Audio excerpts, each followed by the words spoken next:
தமிழக வெற்றிக் கழகத்திற்கு தேர்தல் ஆணையம் பதிவு செய்யப்பட்ட அரசியல் கட்சியாக அங்கீகாரம் வழங்கியிருப்பதாகவும் அக்கட்சியின் தலைவர் விஜய் அறிவித்திருக்கிறார். இந்நிலையில் கட்சியின் முதல் மாநாட்டை விக்கிரவாண்டி அருகே நடத்துவதற்கு 33 நிபந்தனைகளுடன் காவல்துறை அனுமதி வழங்கியுள்ளது. தமிழக வெற்றிக் கழகத்தின் மாநாட்டு மேடை, மாநாட்டு இடம், வாகன நிறுத்துமிடம் ஆகியவற்றின் வரைபடங்களை கொடுக்க வேண்டும் என காவல்துறை தெரிவித்துள்ளது.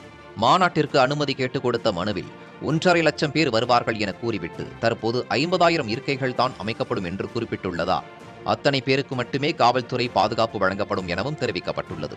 மாநாட்டிற்கு கூடுதலாக மக்கள் வருகை தரும் பட்சத்தில் தன்னார்வலர்கள் மற்றும் கட்சி நிர்வாகிகளை கொண்டு அவர்களின் பாதுகாப்பை உறுதிப்படுத்த வேண்டும் என நிபந்தனை விதிக்கப்பட்டுள்ளது.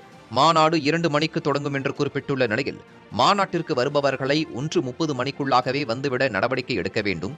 வெளி மாவட்டங்கள் மற்றும் வெளி மாநிலங்களில் யார் தலைமையில் எந்தெந்த ஊரிலிருந்து எவ்வளவு பேர் வருகிறார்கள் என்ற விவரங்களை கொடுக்க வேண்டும் எனவும் காவல்துறை குறிப்பிட்டுள்ளது.